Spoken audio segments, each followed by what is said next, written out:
A primeira delas é a negação contra qualquer totalização. Não seria mais possível, na sociedade contemporânea, encontrarmos uma metanarrativa, um metadiscurso, uma teoria que desse conta da totalidade do tempo social ou do tempo presente. Eles pressupõem, portanto, né, que o que vivemos é um momento de fragmentação, que vivemos um momento no qual as teorias, a ciência, aquilo que foi criado na modernidade, não são mais suficientes para compreendermos o tempo presente. A segunda característica da pós-modernidade seria um pensamento que ele luta contra toda a forma de teleologia. Então ele é antitotalizante e ele é antiteleológico. Ou seja, ele não acredita na possibilidade de uma utopia. Ele não acredita na possibilidade de uma construção da história fundada a partir de um sentimento, de uma ideia ou de uma noção que fosse utópica. O que eu quero dizer com isso? Marx, quando pensa no século XIX a possibilidade da sociedade comunista, quando pensa a possibilidade do socialismo, né, nós estaríamos diante de um pensamento teleológico, de um pensamento que pensa a possibilidade da construção de um futuro outro, harmônico, menos desigual ou qualquer coisa do gênero. Quer dizer, para a pós-modernidade ou para estes pós-modernos, não há como conceber um pensamento que ele possa ter características teleológicas. Então vejam, nós estamos diante de uma terceira característica importante, que é o fato do pensamento pós-moderno ele ser contra qualquer utopismo. Ele é profundamente centrado no imediato. Ele é profundamente centrado na análise do tempo presente. Então, na perspectiva pós-moderna, nós teríamos a impossibilidade do conhecimento para trás. Não há como pensarmos uma teoria, uma epistemologia que dê conta dos processos pretéritos, que dê conta dos processos futuros e, portanto, utópicos. Trata-se de uma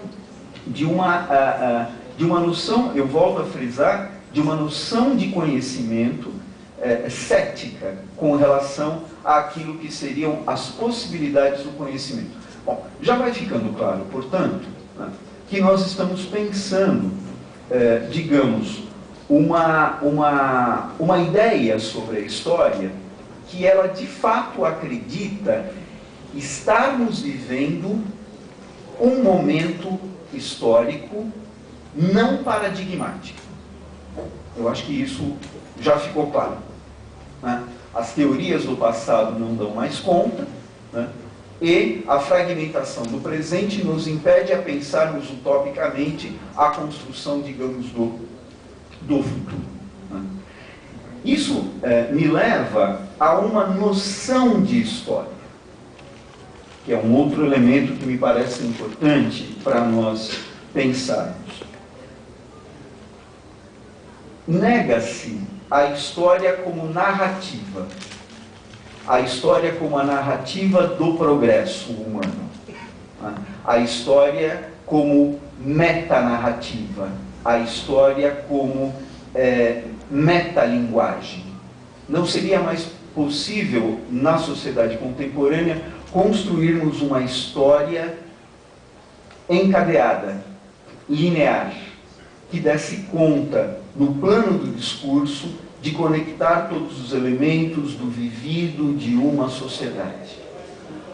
Essa, digamos, noção de história, ela é, na verdade, uma operação intelectual, né? Porque, como eu acredito, e penso que vocês também acreditem nisso, a história, ela, antes de mais nada, é a operação intelectual sobre o passado.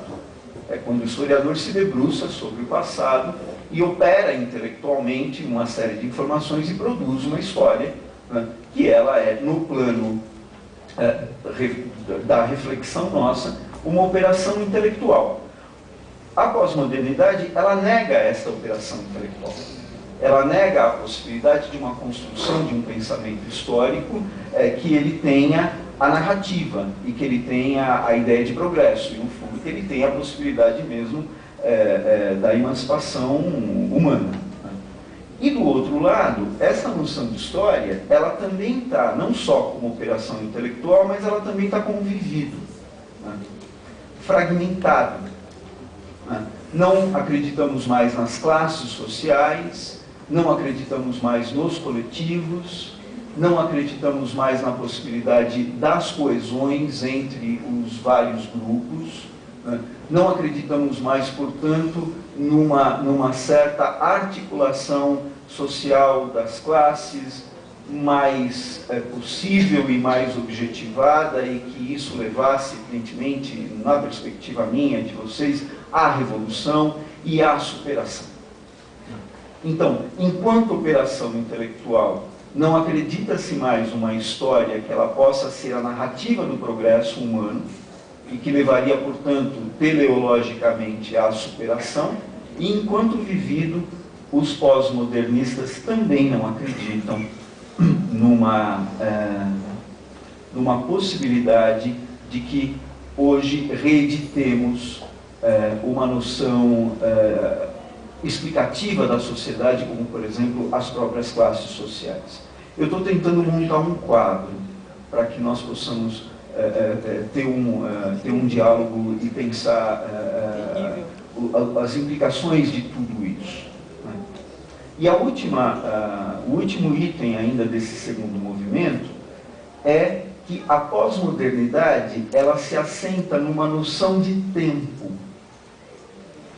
Eu vou usar o Zé Carlos Reis. O Zé Carlos Reis é um filósofo, e ele tem um livro chamado Tempo, História e Evasão, que ele diz o seguinte: no tempo das sociedades, nós podemos caracterizar dois elementos importantes. As sociedades que se regem por aquilo que ele chama do campo da experiência, e as sociedades que se regem pelo que ele chama do horizonte de espera. O que é isso? As sociedades que se regem pelo campo da experiência se regem pela tradição. Eu faço do mesmo jeito que meu pai fez e que meu avô fez. As regras sociais de hoje, elas valem para o amanhã e para o ontem. As sociedades que se regem pelo campo da experiência, a sensação que se tem é que a história é mais lenta.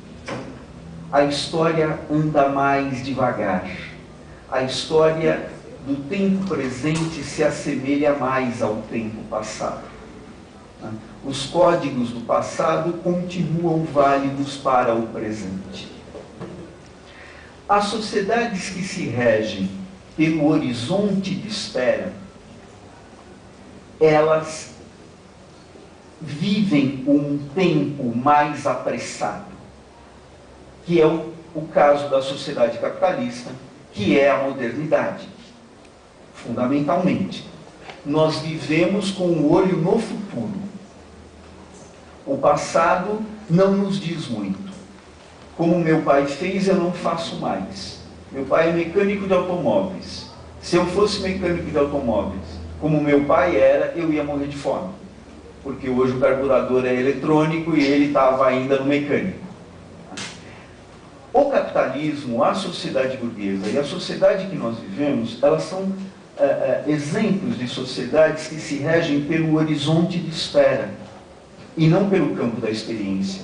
Então, seria plausível imaginarmos que o nosso tempo ele é cada vez mais acelerado e que, portanto, as transformações são cada vez mais intensas, e que, portanto, aquilo que foi a experiência do velho no passado não nos serve mais.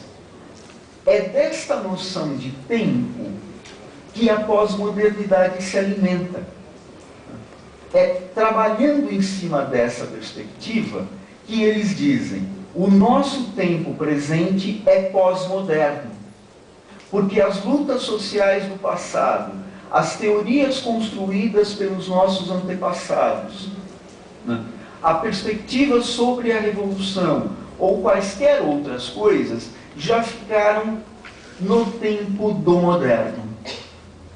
E nós, com este tempo vivido e acelerado, precisamos encontrar novas formas de pensar a história, a sociedade, a cultura, a relação entre as pessoas, quaisquer sentidos que vocês queiram, e é nessa noção de tempo que a pós-modernidade ela vai tentar crivar o seu campo de atuação.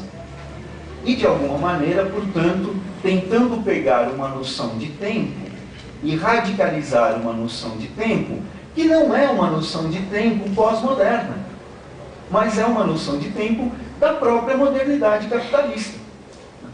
Por isso que o Spengler, que eu li lá atrás para vocês, ou por isso que o Wright Mills, que eu também já li lá atrás para vocês, uma obra de 1918 e uma obra de 54, já intuíam isso, porque isso é do tempo do moderno.